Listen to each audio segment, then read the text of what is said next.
The day Karen told me my wife's memorial looked like a weed patch, she said it with a kind of smug little smile that makes your hands go cold before your temper even catches up.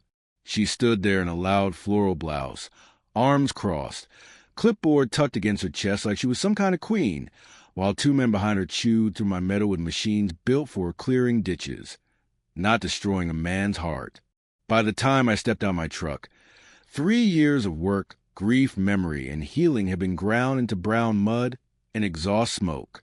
And I'll tell you something. You never really understand how dangerous a petty person can be until they get hold of a title, a bylaw, and just enough authority to confuse cruelty with duty. That front acre of my land had never been random, never been neglect, never been some lazy mess I forgot to mow. It was a native meadow, planned down to the last seed, planted in memory of my wife, Sarah, after cancer took her while I was finishing my last stretch of service with the Army Corps of Engineers.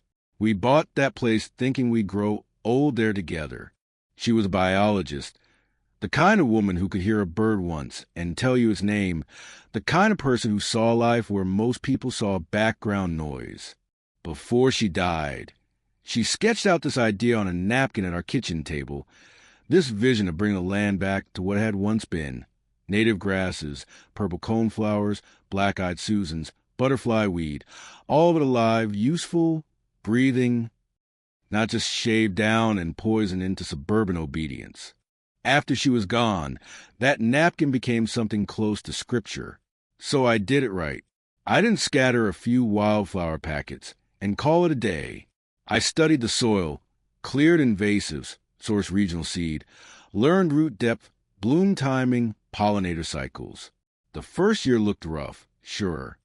The second year looked promising. By the third, that front acre had turned into this moving patchwork of color and sound. Bees everywhere, monarchs lifting in the morning light, goldfinches pecking at seed heads, everything swaying in the wind like the land had finally remembered itself. It needed less water than the lawns around me. No chemicals, no fake green perfection. It was Sarah's dream made visible. Karen hated it on sight. At first it was letters, all of them stamped with the HOA logo like they'd been issued by some tiny hostile kingdom. Friendly reminder, then formal notice, then violation. She kept citing the same bylaw about manicured turf, like God himself had come down from heaven and demanded fescue. I answered every one of those letters in writing. Certified mail. Return receipt. I quoted state protections for pollinator habitats, included photos, attached a letter from a university department praising the ecological value of the meadow. I laid it all out clean, factual, calm. Karen didn't care. People like her never do when facts get in the way of power. She finally came to my door herself one afternoon. Silver SUV in the driveway, posture stiff as a broom handle. Didn't say hello. Just told me my little hobby didn't outweigh community standards. I told her my land wasn't an eyesore. It was a functioning habitat, and that the chemical lawn obsession she worshipped was worse for the watershed than anything growing on my property. Her face went blotchy red. She fined me $200, gave me 14 days to mow it down, and when I told her I wouldn't be paying an illegal fine based on a vague bylaw she probably couldn't defend in court, she looked at me like I'd insulted her bloodline. That should have been the part where the process played out. Hearing, board review, maybe some civil nonsense back and forth. That's how a sane system works. But Karen wasn't interested in process. She wanted obedience. So she scheduled a special board meeting to amend the landscape rules. And the new amendment was so specific it might as well have been titled the Jack Miller Clause. No non-turf plants over a certain height. No more than 10% of frontage. No mixtures of grasses and flowering plants. It was a legal choke collar written for one man, one property, one woman's ego. I knew walking and angry would get me nowhere, so I walked and prepared. I put together a presentation. Photos of the meadow in bloom, data on water savings, pollinator decline, runoff control, the whole thing. I stood in that bland clubhouse that smelled like chlorine and old coffee, and for 10 minutes I talked like a man teaching, not fighting. I showed them bees, butterflies, drainage maps, soil benefits, public health angles. I saw people shifting in their chairs. I saw one young mother nod when I mentioned pesticides aggravating asthma. I even got a little applause. Karen lost control right there in public. She slammed that gavel like she was trying to kill a snake with it, turned the whole thing into a fierce speech about property values and standards and how I wanted the neighborhood to look like a jungle. Then she rushed to vote, ignored the people saying no, declared the amendment passed without a proper count, and adjourned like a dictator ending a fake election. An older widow named Mrs. Gable touched my arm on the way out and whispered that Karen was a bully and I shouldn't give up. I told her I had no intention of giving up. A week later, I had a routine appointment at the VA. I remember the drive home being peaceful, which almost feels insulting now. Like the day knew something I didn't. I turned onto my street and saw the truck first, then heard the machine noise, that grinding, gut-level roar. I knew before I even reached my driveway that something was wrong. By the time I got there, 2 contractors were sweeping across my front acre with industrial brush cutters, and Karen was standing in the middle of my property watching them like a general reviewing artillery fire. She gave me that line about aesthetic conformity, about how my weed patch had to go, and offered, I swear to you she actually offered, for the HOA to help cover half the cost of laying sod afterward, as a gesture of goodwill. That was the moment my anger stopped being anger and became focus. I asked for the name of the landscaping company.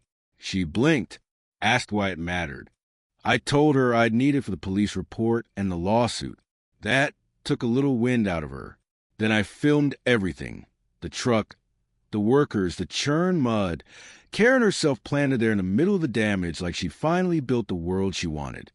I told the crew I didn't blame them, but they'd been hired under false authority, and I needed their company name and supervisor. The older guy gave it to me. Karen tried to puff back up, said it was official HOA business, and she had every right to supervise. I told her no. She was trespassing, and if she didn't leave, the next call would be to have her removed. For the first time, she looked scared. The deputy who came out did what deputies usually do in these HOA messes. Listened, nodded, documented, then called a civil matter. Frustrating as hell, but not surprising. Once he left, I stood there looking at the wreckage, and I noticed something under the torn vegetation.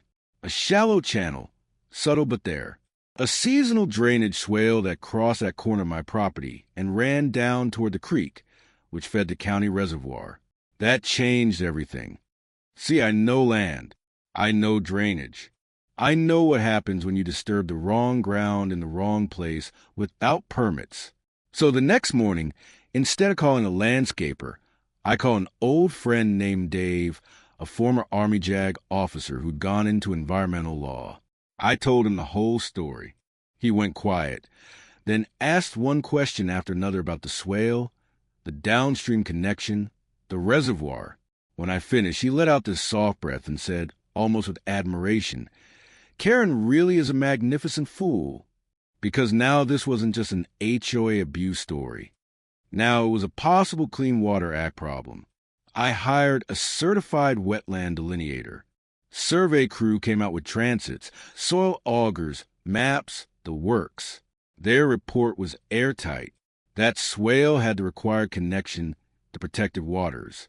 The brush clearing and earth disturbance happened in an area subject to federal oversight. On top of that, I started building a file. Every HOA letter, every receipt, every fine notice, the audio from the sham vote, statements from neighbors who've been bullied by Karen over things so ridiculous it would have been funny if it weren't real. Mrs. Gable had been cited over a garden gnome from her late husband. Another family got harassed over a basketball hoop. A young couple named Jessica, and Tom backed me up about the meeting and about Karen's pattern of intimidation. Then I spoke with the landscaping company owner. Calmly, professionally, I showed him the survey issue, explained the exposure, and made it clear my fight was with Karen, not him. 2 days later, He sent over a sworn statement and a copy of the work order Karen had signed, including the clause where the client certified all required permits had been secured. There it was, her signature, her lie, her hand on the trigger. Dave and I sent a formal notice to every board member individually, not just the HOA office. We laid out the property damage, the wetland issue, the evidence, the personal risk. We offered them a choice: pay for restoration, censure Karen, repeal the amendment, or force us to go forward not just with civil claim, but with a full report to the EPA. That letter was meant to split the board, and it did, but not fast enough. Their lawyer sent back some smug little response calling my claim frivolous. So Dave filed the package. 8 days later, an EPA agent showed up. He didn't come with drama. That's the thing about real authority. It doesn't need to perform. He walked the damaged ground, checked the markers, took samples, asked questions, entered notes on his tablet. Then he thanked me, turned, and walked straight across the street toward Karen's house. Now, I was sitting on my porch with a glass of iced tea by then, because I'm only human, and if the Lord hands you a front row seat to somebody's arrogance collapsing under federal paperwork, you sit down and enjoy the view. Karen met him in her driveway with that same stiff posture she always used when she thought posture could substitute for character. I couldn't hear every word, but I didn't need to. I watched her dismiss him at first, watched her talk too much, wave her hands, try to override the moment with pure Karen energy. Then he held up the tablet, and her face changed. All the color drained out of it at once. You ever see a person realize in real time that the rules they use as a weapon actually apply to them too? It's almost beautiful. He handed her an envelope and walked away. She stood there frozen, clutching it like it might bite. 2 days later, the emergency HOA meeting was packed wall to wall. This time the board looked terrified, and Karen looked like a woman trying to keep her mascara from becoming a confession. One of the other board members announced a preliminary EPA fine against the HOA, $150,000, plus a personal citation against Karen for $37,500. The room broke open. Gasps, yelling, outrage, all of it. And then Karen did exactly what people like Karen always do when the bill comes due. She pointed at me and screamed that it was all my fault. So I stood up, walked to the front, and laid the whole timeline out. Photos of the meadow, my letters, the audio of her railroading the vote, the work order with her signature, security camera stills of her trespassing afterward, the notice we gave the board, their lawyer's refusal. Every piece fit. Every excuse died in the light. When I finished, the room turned on her like dried timber catching flame. Mrs. Gable spoke. Then Tom. Then Jessica. Then others. Story after story, all the petty fines, the threats, the bullying. One of the board members made a motion to remove Karen immediately. Another seconded it. The vote was nearly unanimous. When they asked for opposition, the room went dead silent. Not one voice. Karen sat there looking like she'd been hollowed out from the inside. In the weeks after that, the amendment was repealed, the board changed lawyers. The HOA's insurance covered the restoration cost, and environmental specialists helped rebuild the meadow properly, even better than before. Neighbors who'd barely spoken to me before started showing up with gloves, seed trays, lemonade, apologies. Kids helped spread seed.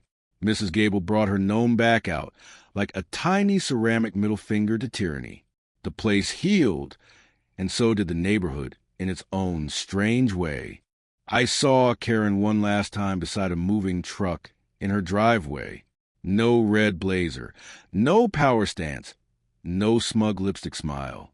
Just a tired woman in a drab sweatsuit, carrying boxes out of house she couldn't afford to keep.